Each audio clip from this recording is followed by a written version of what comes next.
Here's something you see every once in a while, not super often, but I have seen two in the last 5 years. It's a Mirco, I think. Yeah, Mirco Inc. 4-player pong. Many times mistaken for Atari Pong just because, you know, it's a Pong game. But whatever. So this one, as you can see, that player, I think that's player 3, control the position of the paddle, so to speak, but all it does is make this line smaller and bigger. Apparently, I haven't found schematics for this board anywhere, and neither have other people that have looked from what I can gather. This is something else it does to its wrist, but I think the pot's bad. At any rate, it was discovered that player 4, which I guess is that one, right there, had a bad 9316 on the board at, I want to say it was E10. Yeah, E10 is a 9316. So I just assumed that player 3 had the same problem. Problem is I didn't know, where it was on the board. So I've got this little contraption I made from my car stereo installation days. It's an incandescent test lamp. I changed the bulb to a 5-volt bulb instead of a 12-volt bulb. Not that it matters, but basically what this thing's able to do is wherever I put that alligator clip, whether it be +5 or ground, I can then use this probe to pull signals high and low and see what happens.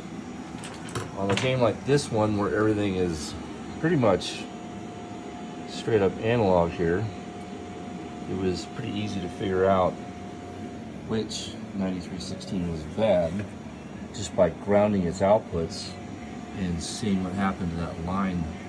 I was able to make that line completely disappear by grounding, I don't remember which output it was, but one of the 4 main outputs, and there's a carryover on pin 15. I want to say it was maybe pin 11 I grounded, and that went away with that is the bad part. Let's see, so good parts there. I'll install it in a second. Matter of fact, let's see if I can do this one-handed without causing any problems. I'm going to go ahead and ground pins out. And that IC, that I believe is a good place for ground. And let's go at it. So, pin 11, there's nothing. 12, 13, 14, interesting. Well, I thought it was one of those 4 outputs that made it go away, but pin 9, as you can see,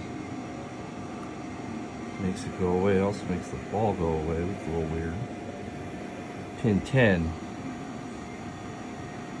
I have to look up the pin out of a 9316, also known as a 74-161, to be sure what pin 10 is. I don't remember off the top of my head. I guess I could look it up, but I don't want to do that right now. Anyway, replacing that IC will fix this problem, as demonstrated shortly. I'm going to put you down for a second.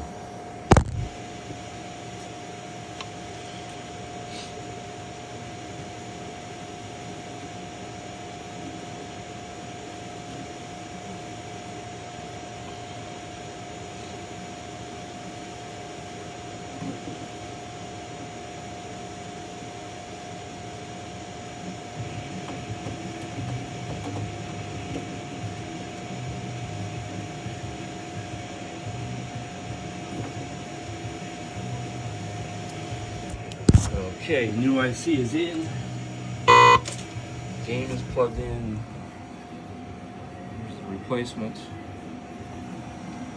And as you can see, that big line is gone, and when I coin it up, 1 coin, 2 coins, player is fine now.